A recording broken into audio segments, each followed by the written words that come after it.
Hi minasan, konnichiwa. Tantan Sensei desu. So ngayon po ay dadako na tayo sa pangalawang araw po ng ating pag-aaral ng N4 Kanji para po sa darating na JLPT. Okay?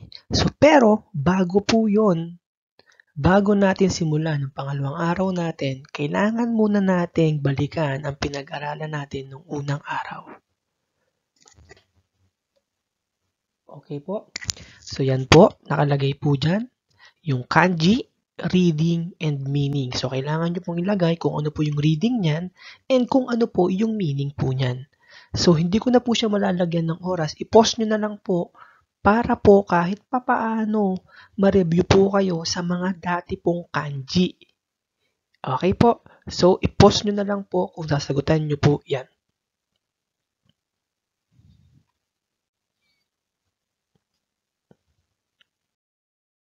Okay, so ito po yung mga sagot po para sa mga kanji po na binigay natin na quiz bago natin simulan ang day 2 po natin.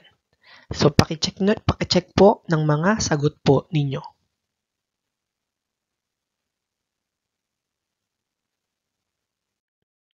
So ngayon naman po minasang dadako na tayo sa day 2 ng kanji po natin. So ang unang kanji po natin ay araimasu.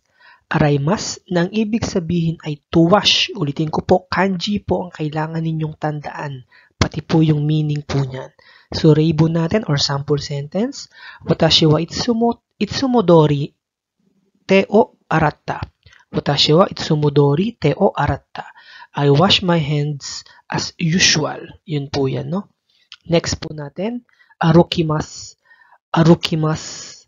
So reibon po natin, dekiru dake hayaku arukinasai. So arukimasu is to walk. Okay? So gumamit tayo ng nasai dyan, which is a meaning is parang please. So walk as fast as possible. Okay? Next po natin, iimas.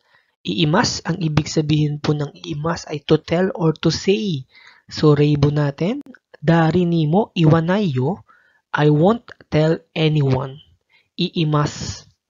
Next po natin, yomimasu. Yomimasu na ang ibig sabihin po ay to read. Ibig sabihin magbabasa. So please, kanji po ang kailangan ninyong tandaan dyan.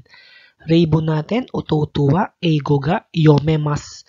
My little brother can read English. So kung mapapansin po ninyo, yung yomimasu naging yomemas kasi naka-potential verb na po siya. Lesson 27 po yun. Next po natin, yorimasu, to drop by. Okay, ibig sabihin, sa Tagalog, ang ibig sabihin po niyan, dadaan.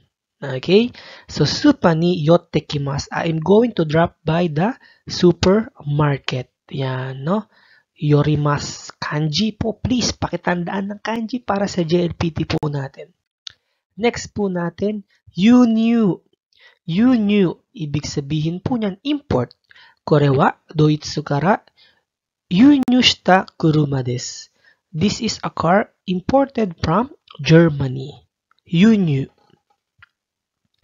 Next po natin, yoji.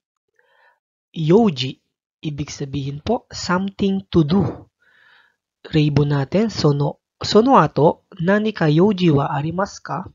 Do you have anything to do after that? So yan po, yoji. Please, pakitandaan po ng kanji po natin. Next po natin, anshin. Anshin. Reibo natin. Kare wa buji da to kite watashi wa anshin shita. So anshin, ibig sabihin ay peace of mind or relief. So or ibig sabihin po niyan is parang gumaan yung pakiramdam mo. Halimbawa, okay yung isang tao, ay mabuti na lang. Ganun po ang ibig sabihin nun. Or ang meaning po ng relief po na yan. So I was relieved to hear that he was safe. So yan po, no? Anshin. Next po natin, anzen. Ibig sabihin po ay safety. So kung mapapansin po ninyo, yung an sa anshin and anzen ay magkaparehas lang. So ibig sabihin, most of the time or malaki ang chance na kapag nakita ka ng ganyang kanji, yung nasa an, kapag nakita ka ng ganyan, possible ang basa dyan ay an. Pero mayroon pa pong mga ibang basa dyan. Mas maganda lang din po na kahit papano makatanda ka ng mga ganun. So, reibon po natin, そのお金は安全なところにしまっておきなさい。Keep the money in a safe place. So, anzen is safety. Next po natin, annay. So, annay, ibig sabihin, guiding, guide, tour guide. So, yan po is parang tutur po ang ibig sabihin yan. Show around yun po yan, no? So, reibo natin, gaido ga, watashi tachi o hoteru made annai shite kureta. So, ibig sabihin po niyan, ang guide ay itinur kami hanggang sa hotel po namin. Yun po yan, annai. So, please lang, pakitandaan po ng mga kanji po natin, and the day 3 po natin, magkakaroon muna ulit tayo ng quiz bago tayo mag-aral ng ating day 3. So yun lang po minasang, mitte kurete arigatou gozaimashita. Jane, bye bye!